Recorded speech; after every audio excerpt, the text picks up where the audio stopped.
इसकी चर्चा हम तत्वार सूत्र ग्रंथ के माध्यम से कर रहे हैं।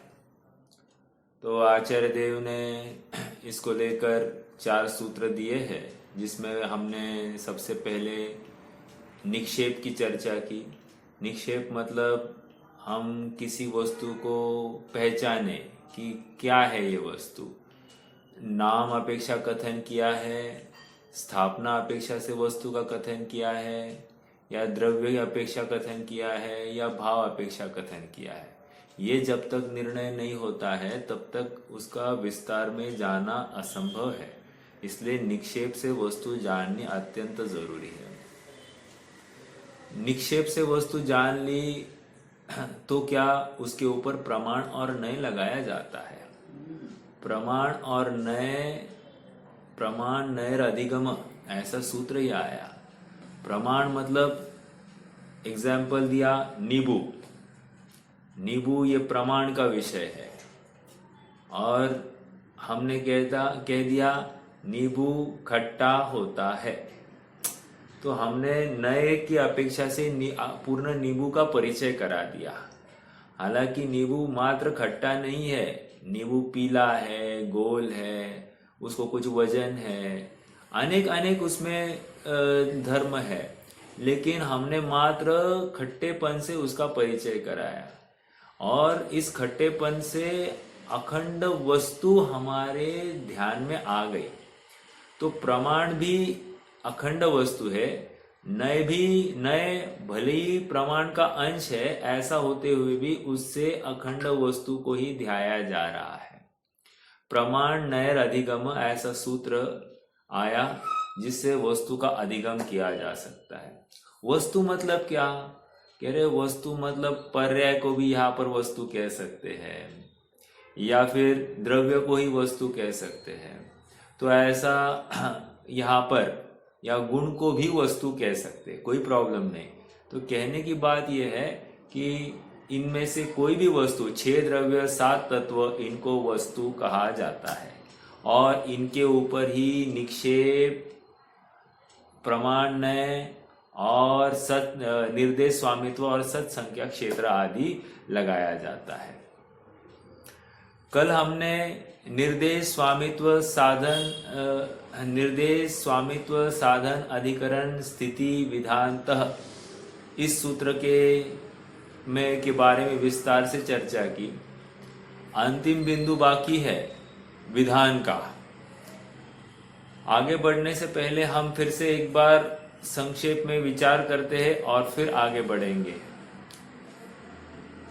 निर्देश मतलब वस्तु का कथन करना, ओके, उसका नाम आदि लेना, निर्देश।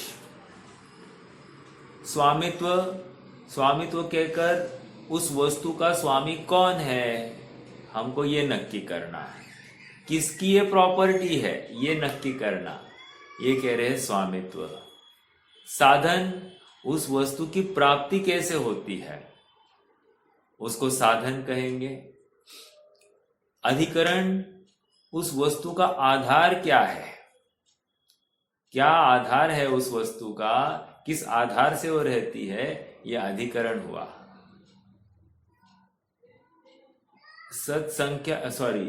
निर्देश स्वामित्व साधन अधिकरण स्थिति।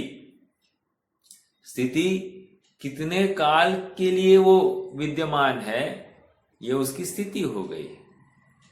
और विधान मतलब भेद। आज अपन और एक एग्जाम्पल लेंगे और फिर उसके आगे हम अगले विषय की तरफ बढ़ेंगे, तो थोड़ा सा और विषय मंजेगा।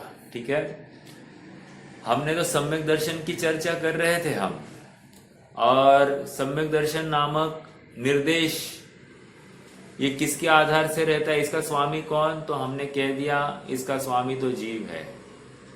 और सम्यक दर्शन का साधन क्या, तो कह रहे हैं कि भगवान की वाणी सुनना, धर्म देखना, या जाति स्मरण कहो, या नारकियों की अपेक्षा वेदना का अनुभव कहा, देवों की अपेक्षा वहां पर देव रिद्धि दर्शन कहा, देव दर्शन, देव जिनवाणी सुनना, ये सब ये साधन हो गए। अधिकरण किसके आधार से होता है? तो संगी पंचेंद्रिय जीव, ये भी एक अधिकरण हो सकता है। ये शरीर के आधार से ही होता है, या यूं कहिए ये मूल आधार जो है वो त्रस नाली, उसको अधिकरण में ले लिया। साधन अधिकरण स्थिति, वो सम्यक दर्शन की स्थिति कितने काल तक रहती है, अनेक अनेक जीवों की अपेक्षा वो चर्चा की, अर्थात औपशमिक सम्यक्त्व, क्षायक्षमिक सम्यक्त्व, क्षायिक सम्यक्त्व, इनकी स्थिति कितने काल बना रहता है, ये हमने स्थिति के माध्यम से समझा। अब विधान, विधान मतलब क्या है? विधान मतलब होता है भेद। भैया एक सवाल था, जैसे अभी हमने निर्देश तत्वार्थ में श्रद्धा किया है, अभी उसकी जगह पे अगर निर्देश में जीव ले तो फिर उसका स्वामी जीव ही रहेगा। हाँ हाँ हाँ, करते हैं ना चर्चा, करेंगे, वही बिंदु लेंगे अभी। हाँ, और दूसरा बात, कल का अपना एक क्वेश्चन था, जो सिद्ध है वो लोग के अग्रभाग में रहते हैं या लोग से त्रस नाली के ऊपर रहते हैं? हाँ हाँ, तो त्रस नाली नहीं लेंगे, वो सिद्ध क्षेत्र अलग है, त्रस नाली उसको छोड़कर है, ठीक है? तो ये एक विशेष समझ लेना। जीव का लेना है, पहले विधान लेंगे और फिर जीव के ऊपर निर्देश स्वामित्व आदि लगा देंगे अपन। और क्षेत्र और सात तत्वों के अलावा मतलब वर्ल्ड का कोई भी पदार्थ, मतलब ये तो उसमें सारी कवरी हो रही, ठीक है ठीक है, ओके, मतलब कोई भी पदार्थ को हमको जानना है तो ये छह बातों से हम जान सकते हैं। यस, ये एक एंगल दे दिया। अगला एंगल तो अगला सूत्र जो चलेगा वो दूसरा एंगल है, उसमें भी कोई भी पदार्थ जान सकते हैं सत संख्या क्षेत्र आदि के माध्यम से। तो ठीक है, पहले इसको समझेंगे और फिर आगे बढ़ेंगे अपन। अब विधान की चर्चा करनी है। विधान क्या कह रहे हैं? विधान की अपेक्षा, विधान मतलब भेद। तो अब प्रश्न ये है, सम्यक दर्शन के विधान क्या है? तो कह रहे सामान्य से सम्यक दर्शन एक ही है। ओके, विशेष अपेक्षा विचार करें तो दो, क्या? अधिगमज और निसर्गज, ऐसे दो लेंगे, राइट? तो ये हो गया उसका विस्तार, और ये जीव की अपेक्षा हो गया। कर्म की अपेक्षा विचार करेंगे। कर्म मतलब अभी यह व्यवहार का कथन है, पहले तो अपन ने निश्चय की अपेक्षा कथन किया। ओके, अधिगमज और ये सम्यक दर्शन जीव के अपने होते हैं, लेकिन अब कर्म अपेक्षा लेंगे तो कर्म का उपशम, कर्म का क्षयक्षम या कर्म का क्षय, इनकी अपेक्षा से हम सम्यक दर्शन ले सकते हैं। अर्थात 3 प्रकार के सम्यक दर्शन है, ये बताया।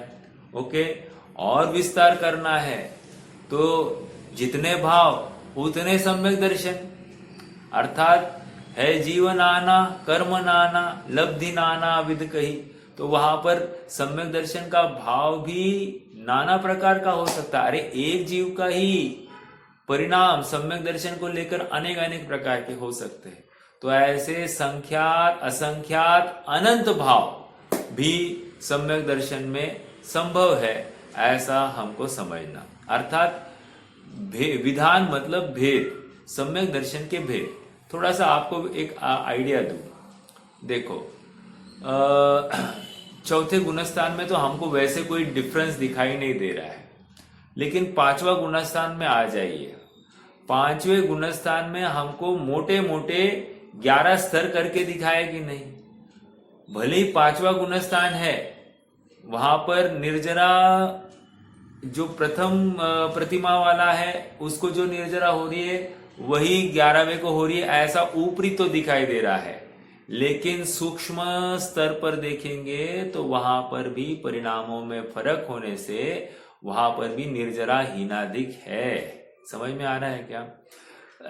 ये तो स्थूल स्तर पर हमको 11 ऐसे भेद करके दिखाए, लेकिन अरे 5वीं प्रतिमा में ही असंख्यात लोक प्रमाण भेद पाए जा सकते हैं, इतने विस्तार है।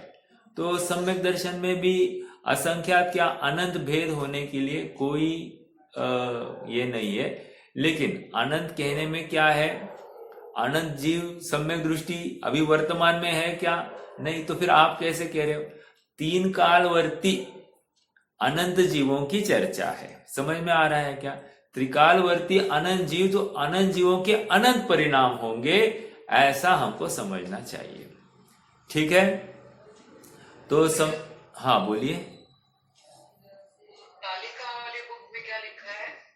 शब्दों की अपेक्षा संख्यात, श्रद्धा करने वालों की अपेक्षा असंख्यात और श्रद्धा करने योग्य पदार्थों की अपेक्षा अनंत। हाँ, तो ये पदार्थ शब्द कैसे हाँ, इसको परिणाम में ही लेंगे क्या सब कुछ? हाँ, परिणाम में ही ले लीजिए, बिल्कुल बैठ जाएगा, कोई प्रॉब्लम नहीं। अभी जो मैंने कहा, देखो वो 1 मिनट कहाँ है बुक? 1 मिनट, पेज नंबर क्या है मुझे बोलिए।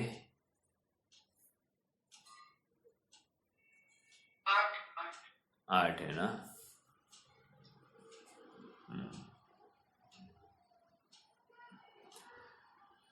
निर्देश स्वामित्व, हाँ।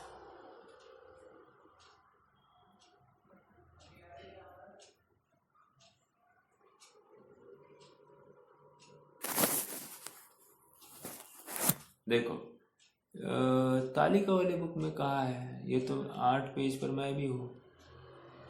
हाँ, स्थिति और विधान से सम्यक दर्शन आदि विषयों का ज्ञान होता है। विधान मतलब भेद, इतना ही आया है, और कहा है?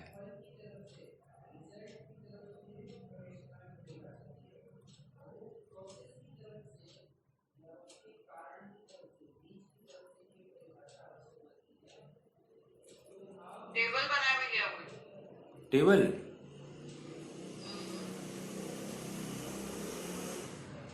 अच्छा,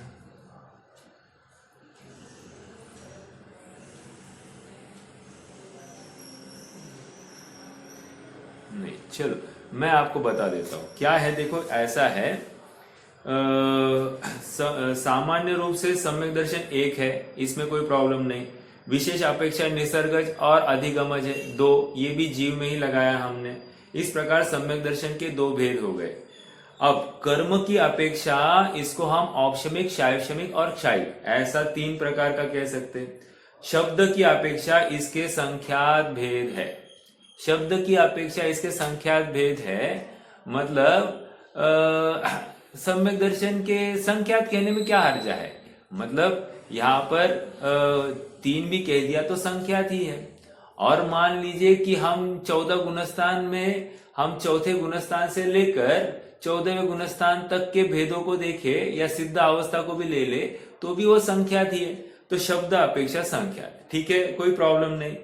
तथा अर्थ का विचार की अपेक्षा असंख्यात और अनंत भेद है। अर्थ मतलब यहाँ पर भाव लेना, ठीक है, परिणाम लेना। इस प्रकार श्रद्धा करने वाले जीव की अपेक्षा श्रद्धान करने योग्य वस्तुओं के भेद से सम्यक दर्शन के अनेक विधान है, भेद है। क्या कहा? इस प्रकार श्रद्धान करने वाले जीव की अपेक्षा श्रद्धान करने योग्य वस्तुओं के भेद से सम्यक दर्शन अनेक प्रकार का है। मतलब क्या? यहाँ पर कंपैरेटिव स्टडी कर रहे हैं। ये कह रहे हैं कि मान लो कोई वस्तु सामने है, उस वस्तु को लेकर जीव का परिणाम, तो ऐसे कितने होंगे? देखो एक एग्जाम्पल, जैसे मेरे सामने एक लैपटॉप है, इस लैपटॉप को लेकर मेरा परिणाम, एक सम्यक दृष्टि का परिणाम।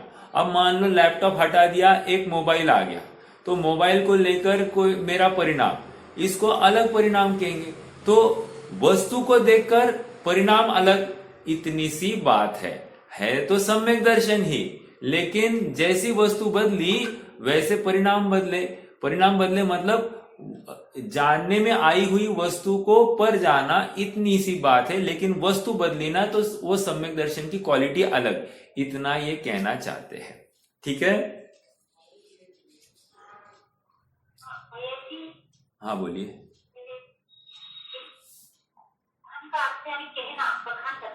किसका? विधान यानी उसका अर्थ बखान करना, कहना, ऐसा नहीं, विधान मतलब भेद। मैंने वही तो कह रहा हूं ना, विधान मतलब भेद। भेद मतलब उसको जैसे अभी यहां पर किया ना, एक सम्यक दर्शन का विस्तार किया हमने, अधिगमज और निसर्गज भेद किया कि नहीं सम्यक दर्शन में। अब उसका और विस्तार कर्म अपेक्षक किया, औपशमिक, शायपशमिक, शायिक, 3 प्रकार का। तो हम क्या कर रहे हैं? भेद कर रहे हैं सम्यक दर्शन में। अभी जैसे 11वीं प्रतिमा है, सॉरी 5वां गुणस्थान है। 5वें गुणस्थान के कितने भेद किए? तो विधान कितना है? 11 प्रकार से। ऐसा समझना। ओके, विधान मतलब भेद। पूजन में विधान आता है वो अलग है क्या? हाँ, पूजन का विधान अलग, पूजन का विधान अलग। ठीक है, पूजन का विधान और ये विधान अलग अलग चीजें। ठीक है, चलो आगे बढ़ना। अब हमने तो ये क्या किया? हमने निर्देश, स्वामित्व, स्थिति, साधन, अधिकरण, स्थिति, विधान, इन सब की चर्चा सम्यक दर्शन के ऊपर करके देखी। अब हम सम्यक जीवादि 7 पदार्थ है, उनमें से मात्र अभी जीव के ऊपर लगाकर देखेंगे। किसके ऊपर लगाना है? जीव के ऊपर लगाना है। कि जीव के ऊपर निर्देश, स्वामित्व, साधन, अधिकरण, स्थिति, विधान हमको लगाना है। अपन सब एक साथ प्रयास करेंगे और देखते हैं क्या क्या होता है। जैसे निर्देश, जीव का निर्देश क्या? तो यहां पर कहेंगे जीव का निर्देश जीव है। क्या कहा भैया? ज्ञान दर्शन स्वरूप, ऐसा लेना है आपको। देखो, निर्देश मतलब कहना, एक नाम रखना, उसको निर्देश कह रहे हैं। तो निर्देश ये नाम निक्षेप की अपेक्षा से लिया जा सकता है, एक, या भाव निक्षेप की अपेक्षा से लिया जा सकता है। तो जीव एक्चुअली मात्र नाम रखा है, इसको अपन जीव कह रहे हैं। ओके, जीव ये नाम, निर्देश। स्वामित्व क्या होगा? जो जीवत्व से युक्त है। हाँ बोलिए।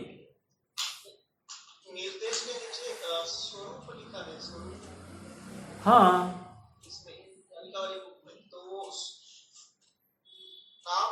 नाम आएगा या स्वरूप भी आएगा?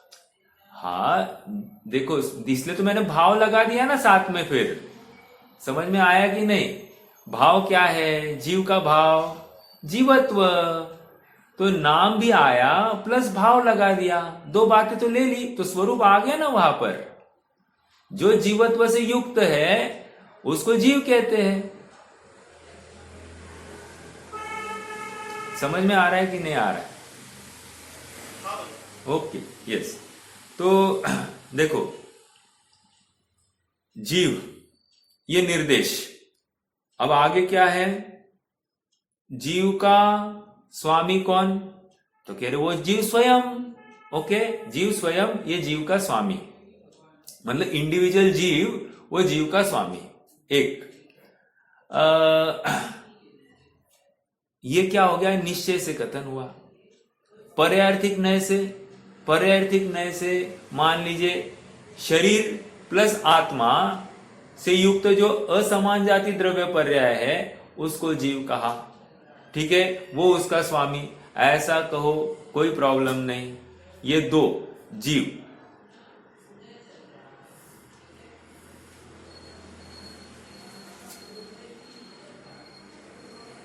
एक मिनट। देखो, सर्वप्रथम जीव तत्व के ऊपर घटित करते आगे कहे जाने वाले औपशमिक आदि भाव और पर्याय वाला जीव है, वह पर्यार्थिक नय से जीव कथन है। शाश्वत जीव संपन्न जीव है, यह द्रव्यार्थिक नय से मुख्य गौण किए बिना दोनों एक साथ के है। ठीक है, ये निर्देश ठीक है। आत्मा अपने परिणामों का स्वामी स्वयं होने से जीव स्वामी है। ठीक है, ये भी आ गई। ये 2 बातें हो गई। जो जीवत्व से युक्त है उसको जीव कहा, वो स्वामी। और यहां पर जीव मात्र नाम लिखा, नाम कहा, और उसका भाव भी देख लो तो भाव भी उसमें आ गया, जीवत्व से युक्त है इसलिए उसको जीव कहा। जीव का निर्देश हो गया, जीव का स्वामित्व हो गया। अब जीव का साधन, अब साधन क्या है?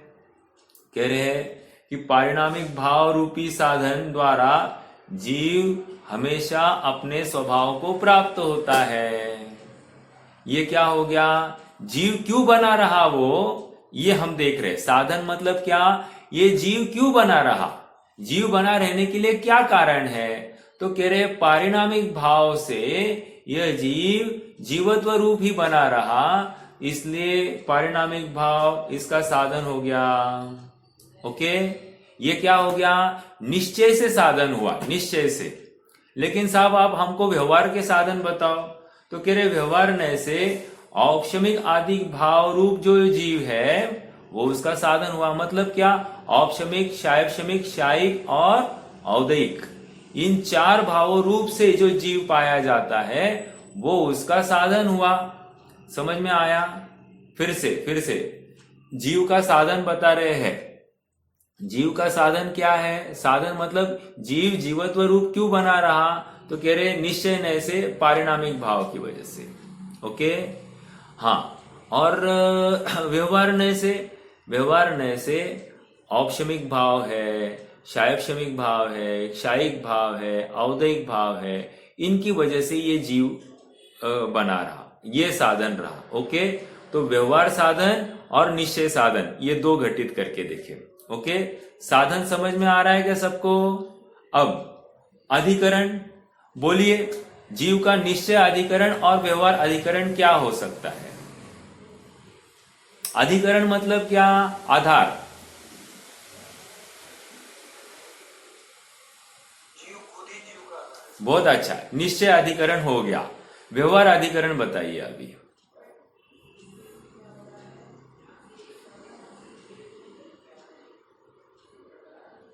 नाली में पाया जाता है, नाली में पाया जाता ठीक है, त्रस नाली एक है ही, लेकिन यहां पर विशेष पास में लेना है थोड़ा सा।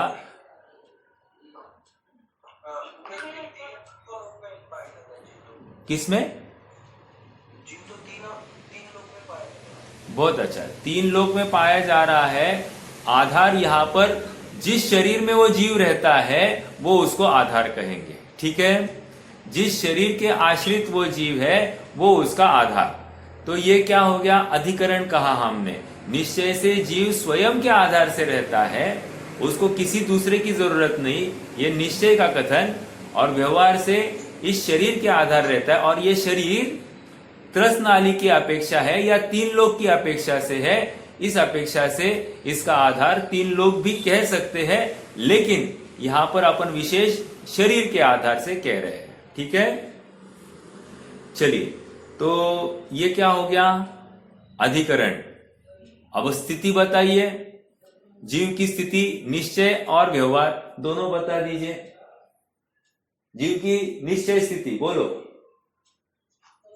अनादि आनंद। बहुत अच्छा, अनादि आनंद। जीव का कभी उत्पाद हुआ नहीं, जीव का कभी नाश होने वाला नहीं। इस न्याय से जीव की स्थिति अनादि अनंत कही है। ये इसमें से हमको क्या लर्न करने के लिए, ये क्यों आप समझा रहे हो? देखो, अरे जीव अनादि अनंत है, ये निर्णय होने के बाद में मेरा कोई उत्पाद करने वाला नहीं, मेरा कभी नाश होने वाला नहीं, मुझे कोई मारता है, मुझे कोई जन्म देता है, इस बात से अब कुछ विशेष बात रही नहीं। समझ में आया? मैं अविनाशी पदार्थ हूं, ऐसा निर्णय होने के बाद में सहज ही हमारी पर और पर्याय से दृष्टि हट जाती है।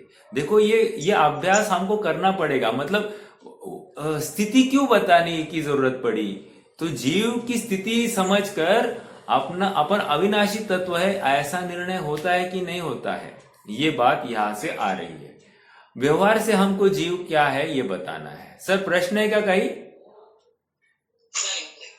ओके, हाँ, मेरा प्रश्न है, यहाँ पे अभी साधन में उत्पत्ति का कारण ऐसा लिखा है तालिका वाली बुक में। राइट। तो उत्पत्ति का कारण मतलब वो उत्पन्न क्यों हुआ ऐसा लेना, या उसको उत्पन्न किसने किया ऐसा लेना? हाँ, ये साधन मतलब ये जीवत्व कैसे उत्पन्न हुआ इसकी बात चल रही है। जीव कैसे उत्पन्न हुआ नहीं, उसका जो भाव है वो जीवत्व भाव कैसे, और जैसे जीवत्व भाव बना रहा तो जीव भी बना रहा। इस न्याय से जीव कैसे बना रहा ये समझने की बात है। तो साधन मतलब उत्पत्ति। देखो पर्याय में हमको दिखाई दे रही है उत्पत्ति, लेकिन हम जब अनादि अनंत अवस्था में देखेंगे तो उत्पत्ति क्या लगाएंगे, तो वो जो भाव बना रहा त्रिकाल जिसकी वजह से ये जीव है उसको ही हम साधन में ले लेंगे। समझ में आ रहा है क्या? अच्छा, अगर कोई अलग से कोई वस्तु लेते हैं, फिजिकल वस्तु, मटेरियलिस्टिक कोई वस्तु लेते हैं, तो उसमें उत्पत्ति का कारण, तो उसका ओरिजिन क्यों हुआ वो लेना। देखो देखो देखो, अब देखो ना, अब हम यही पर लगाएंगे ना। जैसे जीव में व्यवहार साधन क्या लगाया अपन ने व्यवहार साधन लगाया औदैहिक भाव। औदैहिक भाव क्या, अरे एक समय का भाव है, अगले समय में नाश हो रहा है। यही औदैहिक भाव जाकर औपशमिक भाव भी हो सकता है, औपशमिक भाव जाकर शायवशमिक भाव भी हो सकता है, शायवशमिक जाकर शायिक भाव भी हो सकता है। तो ये उत्पत्ति हुई कि नहीं हुई, तो कहीं ना कहीं जीव का जीवत्वपना इन चार भावों में दिखाई दे रहा है कि नहीं दे रहा है। इन चार भावों के अलावा बाहर हमको जीव नहीं दिखाई दे रहा है। इस न्याय से जीव का साधन ये औदैहिक आदि या औपशमिक आदि भाव बता दिए। देखो दूसरा अध्याय है ना, दूसरे अध्याय का पहला सूत्र ही बताया आचार्य ने। औपशमिक शायिको भावो मिश्रश्च क्या है, औपशमिक शायिको भावो मिश्रश्च स्वतत्व औदैहिक पारिणामिक औच। ठीक है, ये कहकर क्या कह रहे, स्वतत्वम कहकर क्या, ये जीव का अपना भाव है, मतलब औदैहिक भाव भी जीव का अपना भाव है, ये बता रहे हैं। तो कहीं ना कहीं जीव क्यों बना रहा, व्यवहार से हम कहेंगे ये औदैहिक भाव है ना, इसकी वजह से ये जीव, ये पारिणामिक शायिक भाव है ना, इसलिए ये जीव, औपशमिक भाव है ना, इसलिए ये जीव, शायवशमिक भाव है ना, इसलिए ये जीव। ऐसा हम व्यवहार से कह सकते हैं। और निश्चय से उसका जीवत्व, वो निश्चय से वो जीवत्व ही उसका पारिणामिक भाव है, इसलिए वो जीव। और इसकी यही उसका साधन है, यही उसका साधन है। साधन आपका प्रश्न, मुझे लग रहा है कि आपका प्रश्न है कि साधन मतलब उसकी उत्पत्ति का कारण। हाँ, उत्पत्ति देखिए, या फिर यहाँ पर जीव तत्व को ढूंढने का साधन ऐसा भी लगा सकते हैं। देखो साधन अनेक प्रकार से होंगे। साधन मतलब उत्कृष्ट साधन, हम जीव को कैसे ढूंढे, तो ढूंढने के लिए हमने उसका एक भाव देखा और भाव के माध्यम से हमने जीव को आइडेंटिफाई किया। यहाँ पर साधन को उस अपेक्षा में ले लीजिए।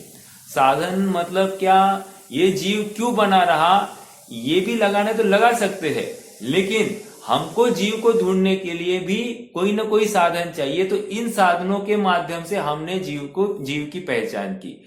तो ये साधन उस परिप्रेक्ष्य में भी ले सकते हैं। ये साधन निमित्त हो जाएगा क्या? साधन देखो दो बातें कह रहे हैं। एक, अब जब हम स्वभाव के ऊपर लगाएंगे तो साधन ये उस वस्तु में ही दिखाई देगा कि जीव जीवत्व से क्यों है, क्योंकि उसमें ऐसा पारिणामिक भाव पाया जा रहा है। ठीक है, जीवत्व रूप परिणमने का पारिणामिक भाव पाया जा रहा है। और जब हम बाहर से देखेंगे निमित्त की तरफ से, तो उसको हम अन्य मतलब कोई ना कोई उसके आश्रित अवस्थाओं को हम देखेंगे। समझ में आ रहा है क्या? मतलब कहीं ना कहीं ऐसा भी कह सकते हैं कि जैसे हमने अधिकरण लगाया ना एक जगह पर, क्या कि ये शरीर ही उसका आधार है, तो अधिकरण लगाया तो निमित्त की तरफ ही कथन, व्यवहार का कथन निमित्त सापेक्ष होता है और निश्चय का कथन स्वभाव सापेक्ष होता है। इतनी सी बात है। पराश्रितो व्यवहारा स्वाश्रितो निश्चया, ये अपेक्षा यहाँ पर लगाएंगे। मतलब साधन मतलब ऐसा नहीं लेना ना कि ये उत्पन्न क्यों हुआ, ऐसा नहीं लेना। हाँ, इस अपेक्षा से नहीं, वैसा भी लगा सकते हैं, कोई हर्जा नहीं है। मैं यही तो कह रहा हूं आपको, दो अपेक्षा लगा सकते हैं।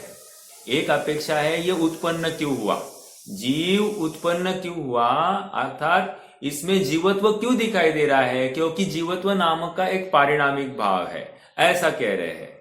ओके, इसमें व्यवहार से हम क्यों कह रहे हैं, क्योंकि इसमें औपशमिक, क्षायिक, क्षायक्षमिक आदि भाव पाए जा रहे हैं, इसलिए ये जीव बना रहा। अर्थात इस साधन से, औपशमिक भाव रूपी टूल से हमने उस जीव की पहचान करी, ये भी एक साधन हुआ, समझिए। और दूसरा साधन में बिल्कुल कि ये जीव बना रहा तो उसमें औपशमिक आदि भाव है, इसलिए ये जीव, ऐसा भी कह रहे हैं। अर्थात जीव की उत्पत्ति वहां पर हमको देखनी है तो वो भी देख सकते हैं। देखो नहीं मैं समझा नहीं, मतलब अभी सपोज अभी पेड़ा एक एग्जांपल लेंगे, एक फॉर एग्जांपल, तो वो उत्पन्न क्यों हुआ, तो उसका मतलब अभी जीव का जीवत्व एक गुण आप बता रहे हैं, कि वो जीवत्व क्यों उत्पन्न हुआ या क्यों कंटिन्यू है, लेकिन वो जीव उत्पन्न कहाँ हुआ है, वो तो अनादि अनंत है। सपोज हमने पेड़ा किया तो वो उत्पन्न क्यों हुआ, ऐसा इसका देखिए थोड़ा सा अपन समझेंगे। एक एग्जाम्पल आपको प्रश्न पूछता हूं एग्जाम्पल के माध्यम से। सिद्ध अवस्था क्षणिक है या अनंत काल की है? अगर पर्याय से देखेंगे तो हर समय वो भाव चल रहा है। करेक्ट। सिद्ध अवस्था क्षणिक है एक अपेक्षा, और एक अपेक्षा अनंत काल, सादी अनंत काल की है अभी, राइट। अभी यहां पर भी जीव को हमको दो अपेक्षा से देखेंगे। अगर आप वर्तमान अपेक्षा से देखना चाह रहे हैं तो वर्तमान पर्याय की तरफ से देखेंगे, और यदि आप त्रिकाल देखना चाहते हो तो त्रिकाल देखिए। तो दोनों अपेक्षा यहां पर घटित होगी। समझ में आ रहा है क्या? ओके, ठीक है।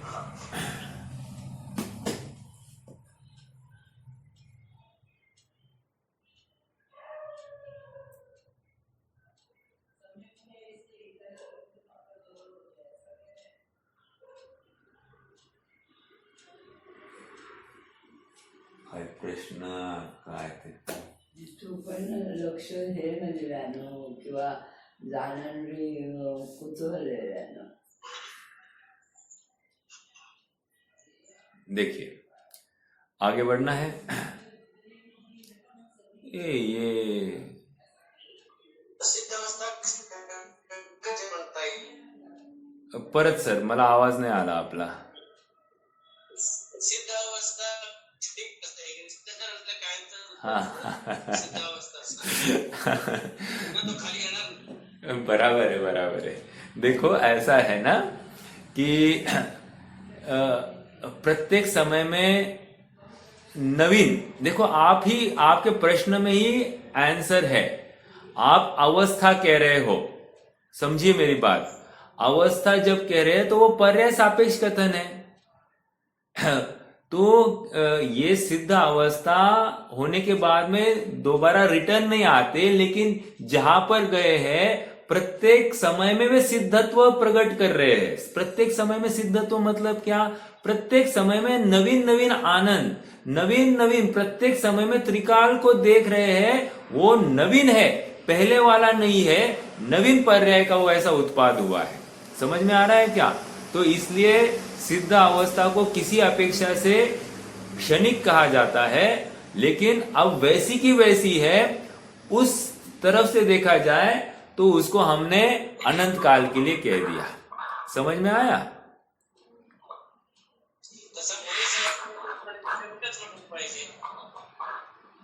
काय म्हणाला परत? हाँ, परत बोला, आता बोला।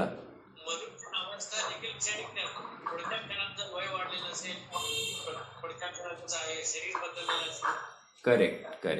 नहीं, प्रत्येक जीव की एक समय की अवस्था हो ही रही है, इसमें विरोध नहीं है। लेकिन अभी मान लीजिए ये शरीर अपेक्षा हमारा उत्पाद और नाश दिखाई दे रहा है, लेकिन सिद्ध अवस्था में ऐसा कोई उत्पाद नहीं दिखाई दे रहा और कुछ नाश भी दिखाई नहीं दे रहा है, इसलिए उसको अनंत काल का कहा। लेकिन यदि उसकी एक समय की पर्याय देखेंगे, ये माइक म्यूट कर सकते हैं क्या सब लोग अपना? तो क्षणिक अगर अपन देखेंगे तो कह रहे हैं कि एक समय की वो अवस्था है और वैसी की वैसी है, इसलिए उसको अनंत काल की कह रहे हैं। ठीक है, चलिए, तो ये अपनी किसकी चर्चा हो गई? निर्देश, जीव के ऊपर निर्देश लगाया, जीव के ऊपर स्वामीपना लगाया, जीव के ऊपर साधन लगाए और जीव का अधिकरण देखा। जीव का अधिकरण निश्चय से वो जीव स्वयं है, जीव स्वयं के आधार से रहता है, लेकिन व्यवहार से अगर देखा जाए तो जीव का अधिकरण वो जिस शरीर के आश्रित है उसको अपन व्यवहार अधिकरण लगा सकते हैं। ओके, आइए थोड़ा सा आगे बढ़ना है।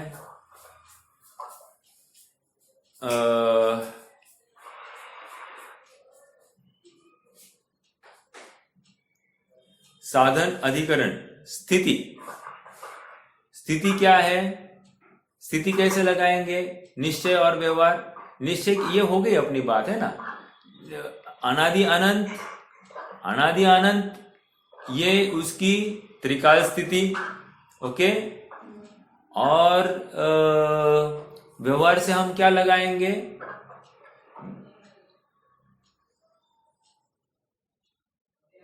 उस शरीर की करेक्ट करेक्ट करेक्ट, अर्थात जिस शरीर की स्थिति है उसका उत्पाद से लेकर अंत तक, अर्थात मनुष्य अवस्था वाला जीव स्टार्टिंग से लेकर अंत तक उस शरीर में रहा तब तक की उसकी स्थिति कही जाएगी। ठीक है, लुंकर जी का माइक चालू है। हाँ हाँ, आप बंद कर सकते हैं या कोई अंकुश भैया?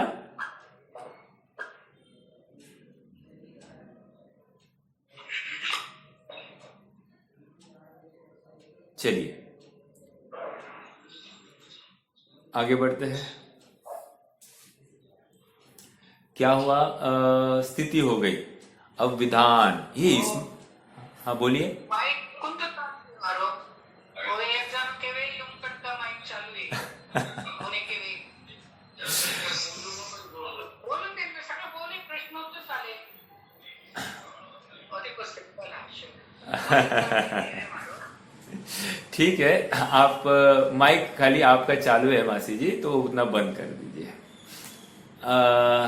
देखो अब अपन क्या कर रहे हैं, अब विधान देखना है। विधान मतलब क्या कहा था? विधान मतलब भेद। क्या कहा? विधान मतलब भेद। अब जीव के भेद करने हैं। बोलिए, जीव के कितने भेद हो सकते हैं? हमने ये बराबर, बहुत अच्छा, मुक्त और संसारी, ये दो भेद। पहले तो जीव एक प्रकार का ही है, ये पहला, ये हमेशा भूलना नहीं। जीव एक ही है, एक ही प्रकार का है, जीव में कुछ भेद वेद नहीं होता, ये पहला। फिर दूसरा संसारी और मुक्त। कर्मों की अपेक्षा से भी भेद होते हैं। कर्मों की अपेक्षा से भेद, क्या भेद करेंगे आप बोलिए?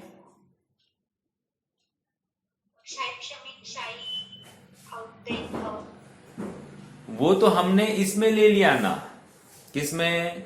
जीव को ढूंढने के लिए हमने कह दिया। लेकिन विधान मतलब जीव के कितने प्रकार के जीव है, कितने प्रकार के जीव। हाँ, ये इंद्रिय सापेक्ष लेना। तो अभी क्या, राइट, मतलब अब मुक्त जीव छोड़ दीजिए, मुक्त का तो कुछ भेद नहीं किया जा सकता। हाँ, अगर मुक्तों में भी करना है तो वो कर सकते हैं, उनकी हाइट के हिसाब से ऐसा अपन भेद कर सकते हैं, लेकिन वो आचार्यों ने करके दिखाया नहीं, इसलिए अपन भी नहीं करेंगे। अब आ जाइए यहां पर संसारी जीव। संसारी में क्या है? त्रस और स्थावर, ये दो भेद किए। त्रस और स्थावर के फिर से उपभेद कीजिए। स्थावर के कितने भेद हो सकते हैं वैसे? 5। 5 स्थावर और 1 त्रस, ये 6 भेद हो गए। और आगे बढ़िए, और कुछ बढ़ सकता है क्या? जीव समास याद कीजिए। 14 मार्गाने से भी युक्त जीव है ना। हाँ, 14 मार्गाने। 14 जीव समास, 14 जीव समास, 19 जीव समास, 38 जीव समास, 47 जीव समास, 57 जीव समास, 98 जीव समास, 406 जीव समास। समझ में आ रहा है क्या? ये क्या है? ये जीव समास मतलब भेद करके देखे। जैसे अब एक एग्जाम्पल लेते हैं तो आपको पूरा क्लियर हो। गोमटसार जीवकांड हमने ये सब पढ़ा है। जितने जनों को याद है जस्ट हैंड रेज कर दीजिए। ओके नहीं याद है तो कोई बात नहीं।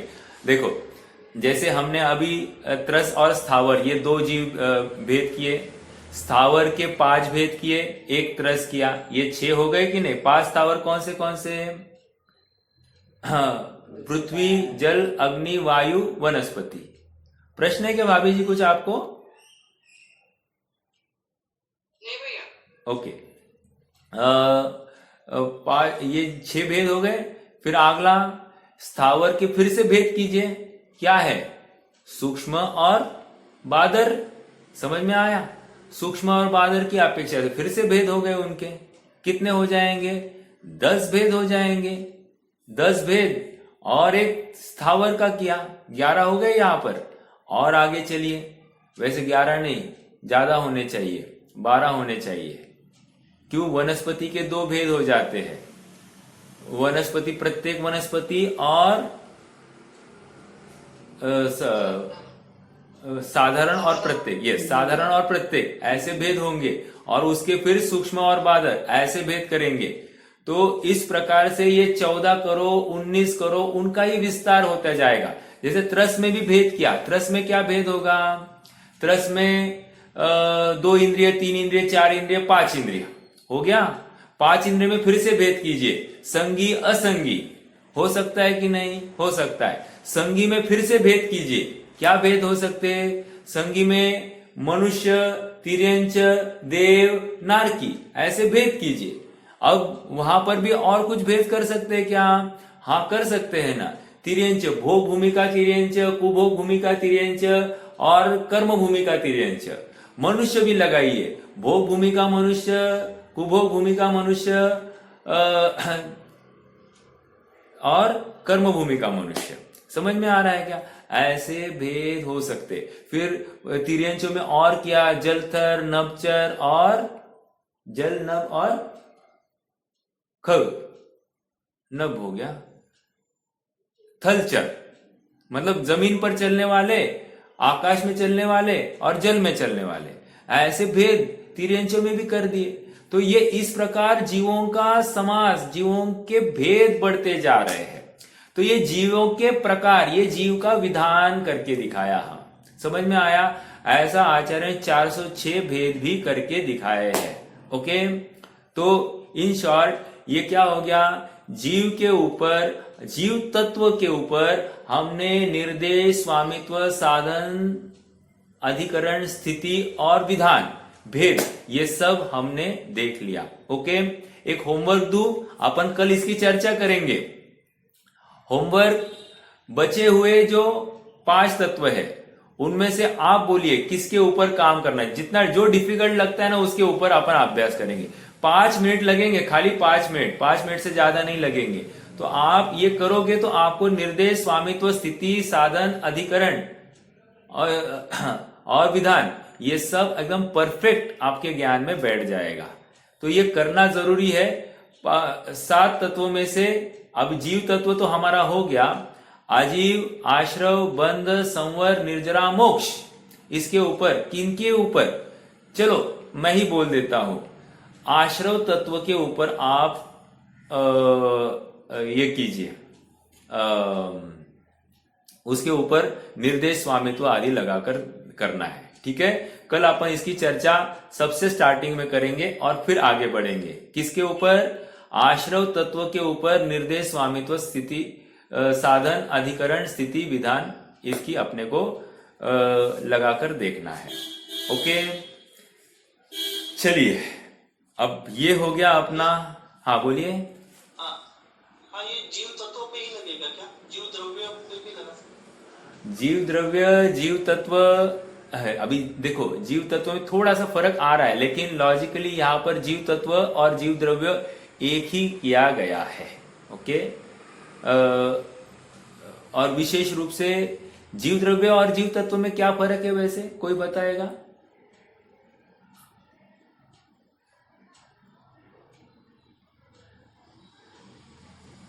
जीव द्रव्य में सभी जीव आएंगे। जीव द्रव्य में सभी जीव आएंगे। जीव तत्व में मेरा जीव, इसको जीव तत्व लिया गया है। लॉजिकली देखा जाए तो मेरा जीव भी एक जीव द्रव्य ही है, फिर भी यहाँ पर जीव तत्व और जीव द्रव्य को दोनों को एक करके ही लिया गया है।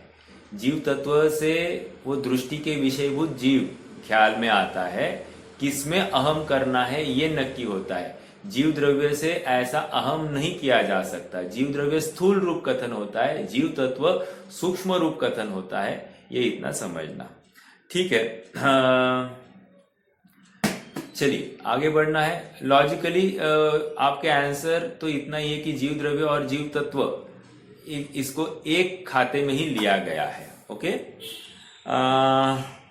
आगे बढ़ते हैं। अब अगला सूत्र करना है। अगला सूत्र भी बहुत इंटरेस्टिंग है, अपन प्रारंभ करेंगे। सूत्र पढ़ेंगे।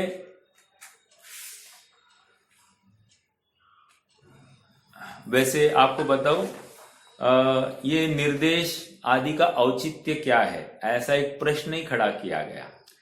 तो पहला प्रश्न क्या किया, देखो आप, बहुत इंटरेस्टिंग भाषा है यहाँ पर। प्रश्न उत्तर बहुत अच्छे हैं। कह रहे हैं कि आप निर्देश कैसे कह रहे हो, क्योंकि जीव द्रव्य तो अव्यक्त है। ये समझ में आ रहा है क्या? प्रश्न समझ में आया? जीव व्यक्त ही नहीं किया जा सकता, उसका वचन से बोला ही नहीं जा सकता, तो आपने जीव द्रव्य को निर्देश कैसे लगाया?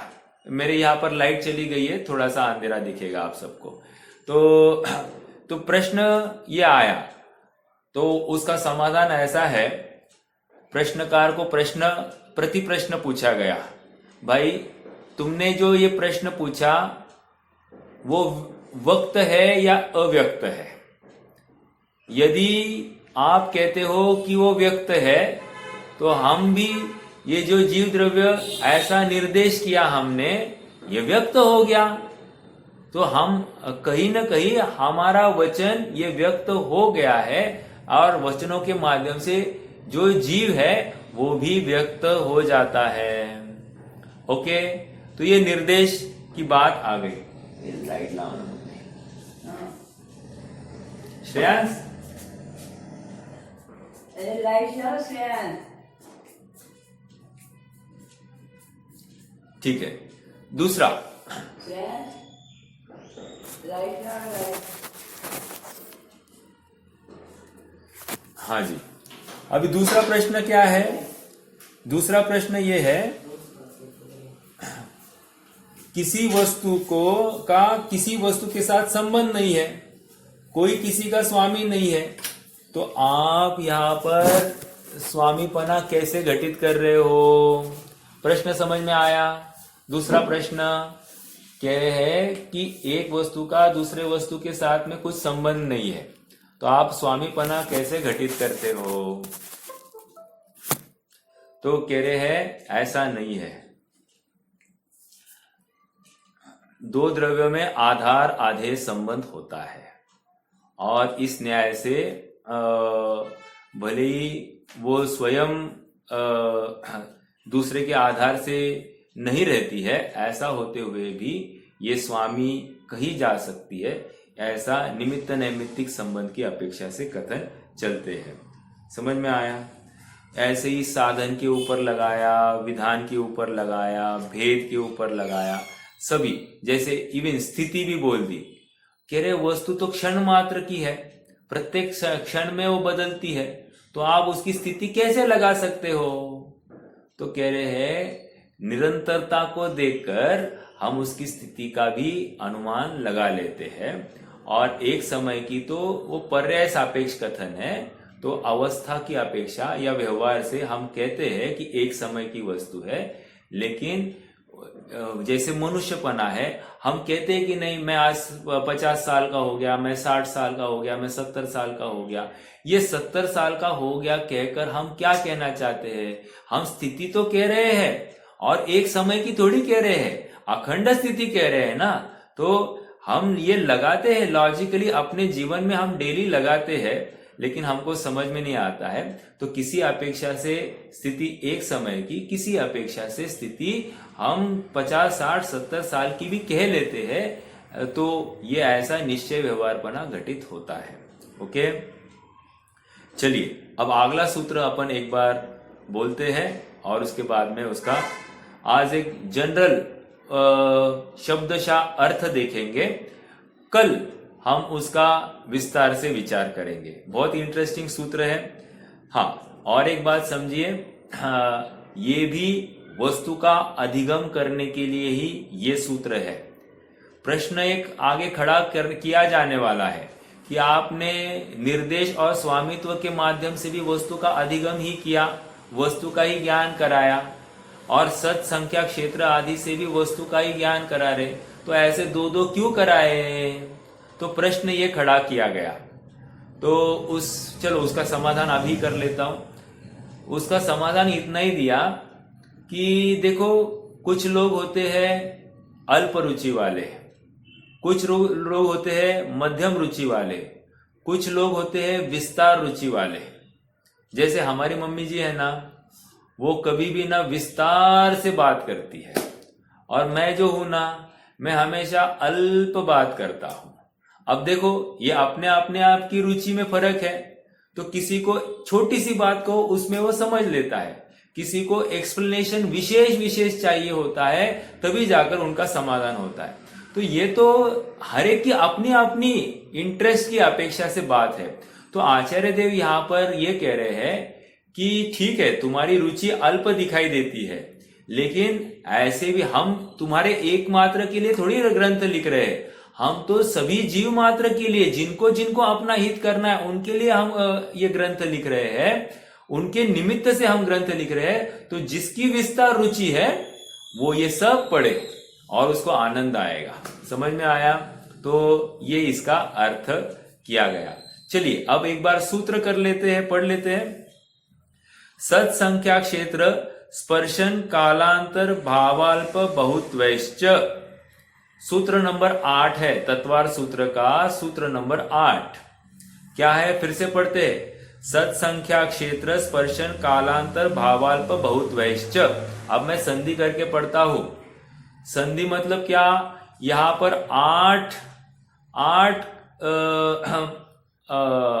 अनुयोग बताए गए हैं। कितने अनुयोग बताए गए हैं? 8। 7वें सूत्र में कितने अनुयोग बताए गए थे? 6। और हमारा और एक अनुयोग था, वहां पर कितनी बात हुई थी? 4 अनुयोगों की बात हुई थी। ठीक है, जिनवाणी को समझने के साधन 4 अनुयोग, और यहां पर वस्तु को समझने के साधन 6 अनुयोग कहो या 8 अनुयोग कहो। ठीक है, अनुयोग मतलब वस्तु को समझने के लिए है। ओके, जिनवाणी को समझने के साधन हमने 4 अनुयोग के माध्यम से कहे, और यहां पर वस्तु को समझने के साधन ऐसा अनुयोग 6। ये निर्देश स्वामित्व साधन अधिकरण स्थिति विधानतः। और अब यहां पर सत पहला साधन आ गया, संख्या 2, क्षेत्र 3, स्पर्शन 4, काल 5, अंतर कालांतर है ना, अंतर 6, भाव 7, अल्प बहुत्वैश्च, अल्प बहुत्व 8, च ये शब्द आया। च के माध्यम से क्या लिया जाएगा? कोई बताएगा? च के माध्यम से क्या लिया गया?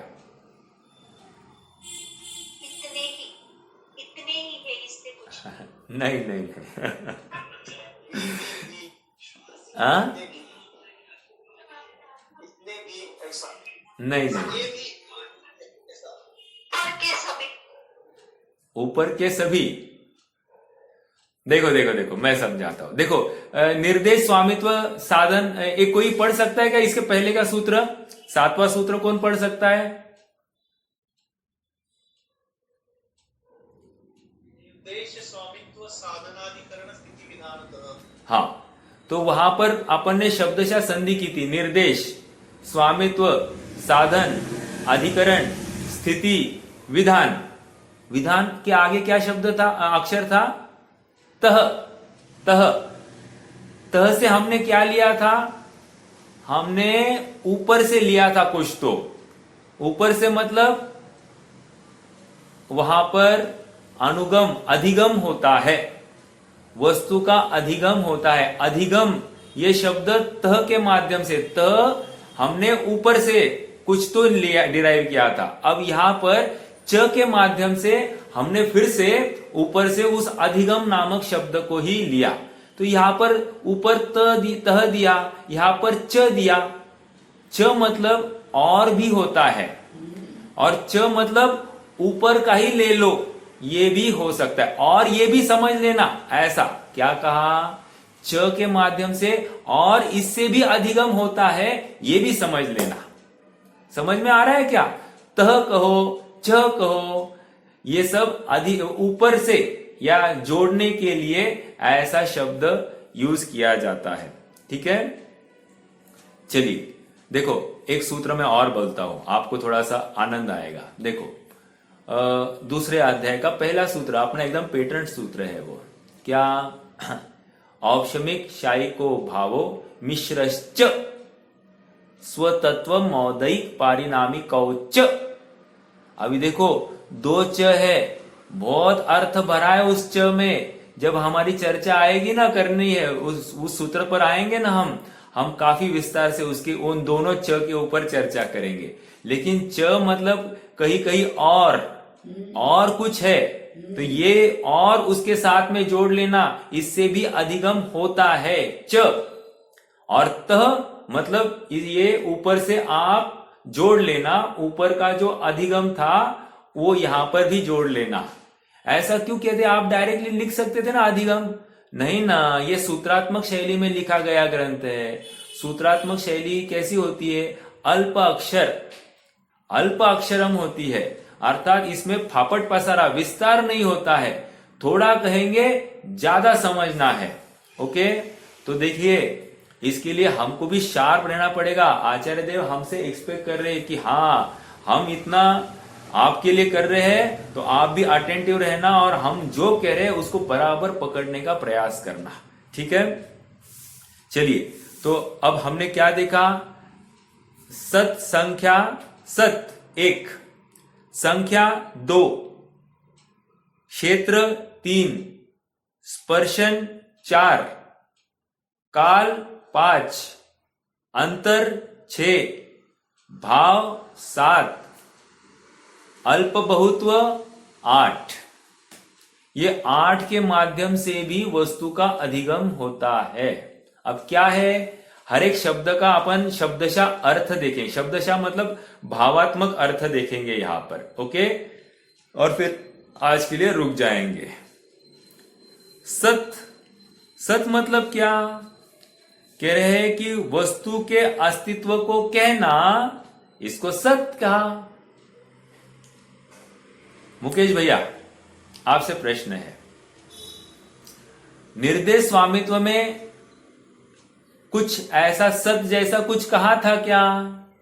वो मुकेश भैया कहकर सबके लिए प्रश्न है, स्पेसिफिकली मुकेश भैया।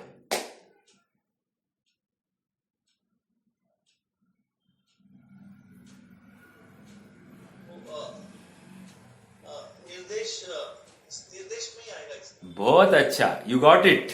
मतलब वस्तु है, वस्तु की स्वीकृति पहले करना ये बहुत जरूरी, इसलिए निर्देश करना जरूरी होती। स्वरूप कह रहे ना वहां पर, अरे वस्तु की हयाती पहले स्वीकार करो, फिर उसके स्वरूप आदि सबकी बातें आ जाएगी। तो वस्तु की हयाती निर्देश के माध्यम से कही गई है। हम वस्तु का क्या नामकरण कर रहे हैं, पहले ये तो डिसाइड होवे, हम किसके ऊपर सब कुछ करना चाहते हैं, वो नक्की होने के बाद में ही सब बातें आगे बढ़ेगी, इसलिए निर्देश आया। अब सेम बात यहां पर है, सत कहकर वस्तु है, वस्तु की हयाती है। ओके, ये एक बात आ गई। अब देखो संख्या, संख्या के माध्यम से क्या कह रहे हैं, वस्तु के भेदों की गिनती करना। बोलो, ये आप पहले सूत्र में आप मैच द फॉलोइंग कर, एक मैच द फॉलोइंग जैसा करना, एक और एक होमवर्क। एक साइड में निर्देश, स्वामित्व, साधन, स्थिति, साधन, अधिकरण, स्थिति, विधान, ऐसे 6 लिखना। दूसरे साइड में सत, संख्या, क्षेत्र, काल, अंतर, भावाल्प, ये सब आप लगा दीजिए। अल्प, बहुत्व, ये 8 लिख लीजिए और इनमें मैच द फॉलोइंग करना है। ओके, ये हम कल चर्चा करेंगे। आप प्रयास कीजिए। देखो, जितना आप इस विषय को पढ़ेंगे, समझेंगे तो बहुत आनंद आएगा। इसको भी 5 मिनट लगेंगे। देखो, धंधे के लिए अपन दिन भर देते हैं, लेकिन स्वयं के लिए 5 और 5 10 मिनट देने हैं। कितने? 10 मिनट। आई होप आप करेंगे। ठीक है। वस्तु के भेदों की गिनती करना, यह संख्या। एक क्लू देता हूं, 1 से अधिक। अभी देखो, यहां पर 8 है, यहां पर 6 है। पॉसिबल ये है कि एक में 2 भी मैच हो सकते हैं। मतलब 6 के रकाने में 1 होगा और 8 के रकाने में 2 की तरफ मैच होता होगा पेयर। ठीक है, तो ये मैंने एक ऑप्शन आपको, एक क्लू दिया। देखो क्या कह रहे हैं, वस्तु के भेद को गिनती कहते हैं। बोलिए, बोल सकते हैं कोई? भेद, बहुत अच्छा, विधान, करेक्ट करेक्ट करेक्ट। आगे देखो, अभी ही बात हो सकती है। आगे संख्या हो गया। अब क्या है अगला बिंदु? संख्या के आगे क्या है? क्षेत्र, क्षेत्र। बिल्कुल। अब क्षेत्र का क्या है? वर्तमान में वस्तु के रहने के स्थान को क्षेत्र कहते हैं। वस्तु कहाँ रहती है? वेरी गुड, वेरी गुड, बहुत अच्छा। क्षेत्र मतलब अधिकरण। अब देखो, और आगे बढ़ना है। आज मालूम नहीं ये होगा कि नहीं, देखते हैं। समय तो होते जा रहा है, फटाफट आगे बढ़ते हैं। हमारी मम्मी जी ने बोल दिया, समय तो खत्म हो गया। चलो अनुभव करो अभी। ठीक है। कहाँ थे अपन? क्षेत्र हो गया। अब क्षेत्र के आगे क्या है? स्पर्शन, स्पर्शन। तो कह रहे स्पर्शन में क्या लेना? कह रहे हैं अतीत, अनागत, वर्तमान रूप 3 कालवर्ती अन्य दूसरे वस्तुओं के संयोग से होने वाला विहार क्षेत्र, उसको स्पर्शन कहते हैं। क्या कह रहे हैं? नो नो नो, नहीं नहीं नहीं नहीं नहीं नहीं। स्पर्शन बोलिए, और कोई प्रयास करेगा? अतीत, अनागत, वर्तमान में जहां जहां स्पर्श होता है उसको स्पर्श कहते हैं। जहां जहां मतलब कहां कहां? तीनों लोक में। हाँ, मतलब 3 लोक मतलब क्या? क्षेत्र, क्षेत्र, अधिकरण, अधिकरण। आ रहा है, आपका चार्ट बन रहा होगा मेरे ख्याल से। आगे बढ़ते हैं। अब कौन सा है अगला बिंदु? स्पर्शन हो गया। काल, वस्तु की स्थिति को काल कहते हैं। बोलो, स्थिति। Okay, very good. अपनी अगला कौन सा है? काल हो गया। अंतर, अंतर। अपनी एक पर्याय को छोड़कर अन्य पर्याय में जाने के बाद वस्तु के पुनः पूर्व पर्याय में आने के बीच में विरह काल, उसको अंतर कहते हैं। अरे अंतर तो पूछ रहे हैं, अंतर को, स्थिति में ही रहेगा। हाँ अंतर अगेन स्थिति में गया, समझ में आया।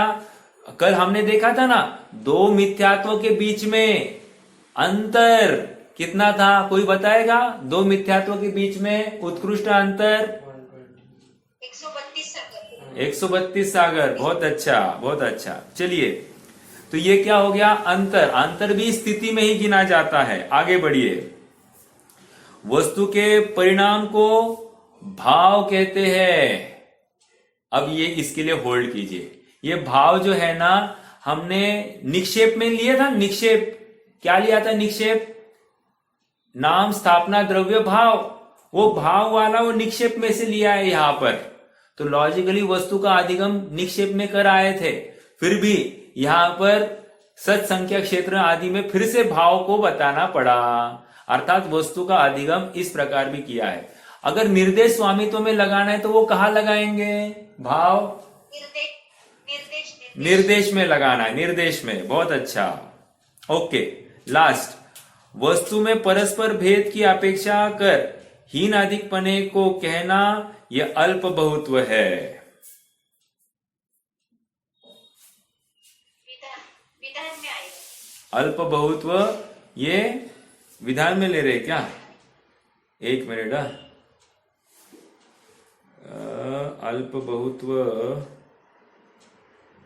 अल्प बहुत्व यहां पर संख्या में, यस, हाँ संख्या और ये विधान में, करेक्ट, विधान में जाएगा। ओके, तो ये 8 की चर्चा हमने आज एक रूपरेखा देखी है। हम कल और इसकी चर्चा करेंगे। इंटरेस्टिंग विषय है, जुड़े रहिए। नवीन नवीन प्रमेय होगा, तो जानने के लिए उत्सुक रहिए, तो काम अच्छा होगा। रुकेंगे, कोई प्रश्न है तो रख सकते हैं, नहीं तो जिनवानी स्तुति करेंगे।